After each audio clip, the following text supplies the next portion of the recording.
Dating DPWH Undersecretary Maria Catalina Cabral patay matapos mahulog sa bangin sa Cannon Road. Ibabalita po yan sa atin ni Freddy Rolyoda. Freddy!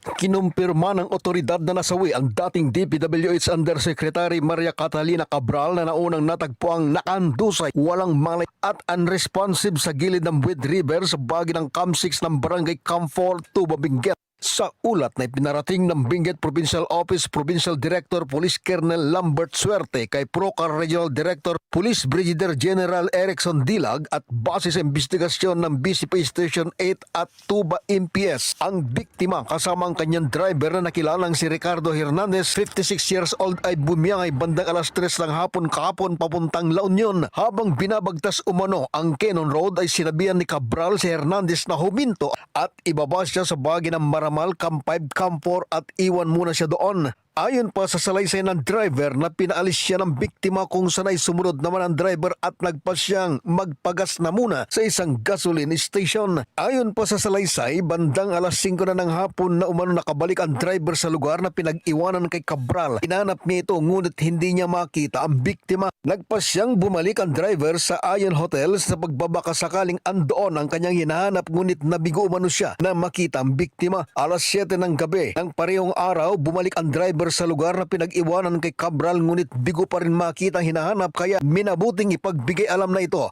sa Budeck BCPO Station 8 personnel at tinungang lugar kung saan huling nakita ang biktima. Katuwang ang Tuba MPS, MDRRMO at Tuba BFP ay sinuyod ang lugar hanggang matagpuan itong nakandusay sa Buid River ngunit walang malay. Sinubukan pa umanong i-retrieve ang biktima ngunit kalaunay idiniklarang wala ng buhay si Cabral. Inordon umano ang lugar habang nagsasagawa ng follow-up investigation ang otoridad kaugnay sa naturang insidente. Mula sa Tuba, Benguet, Fred Rolyoda para sa 100% balita. Palaisipan talaga Nelson yun, ano? Paano nangyari? Pero para may salaysay yung ano, yung driver. Oh, ang sabi ng driver Jen, dumaan sila doon, nagpababa si Yusek. Oo. Pati siya bumaba noong una Okay. Tapos tiningin nila yung lugar Sabi daw niya ay, Yusek, baka mahulog ka dyan. Huwag ka masyadong... Talagang tabi ng ano Oo, yun? Sa bangin talaga? Oo. Tapos may sumita sa kanilang pulis. Oo. Bawal ho nga mani dito, may standby. Bawal tumigil. So sumakay muna sila uli. Bumalik sila ng hotel. Yung Ion Hotel? Oo. Aha. Tapos, bumalik ulit sila doon. Sa lugar? Okay. Oo, at this time, nagpaiwan si... sabi doon Si Yusek Cabral, sa interview ng driver, twice silang Pumunta doon sa pumunta lugar? doon. Ano kayang nangyari, no? Ayun nga, hindi natin maintindihan ha? Noon bang dapat siguro tignan kung balisa ba si Yusek? Ano ba? Wala ba silang kasamang ibang pamilya? Silang Dalawa lang yata sila. Ganon. Tapos bumalik siya. Iniwan niya alas 3 di ba? Pero ba't 2 oras siyang iniwan doon sa Hindi, lugar? bumalik din kaagad.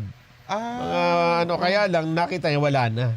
Doon sila nagtagal dahil hinahanap. Hinahanap na niya. Alas 7 na niya in-report doon sa Hinanap muna niya nung hindi niya makita, tsaka niya na-report sa pulis.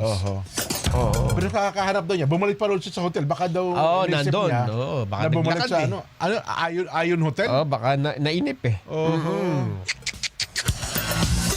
Pala isipan itong pangyayaring ito.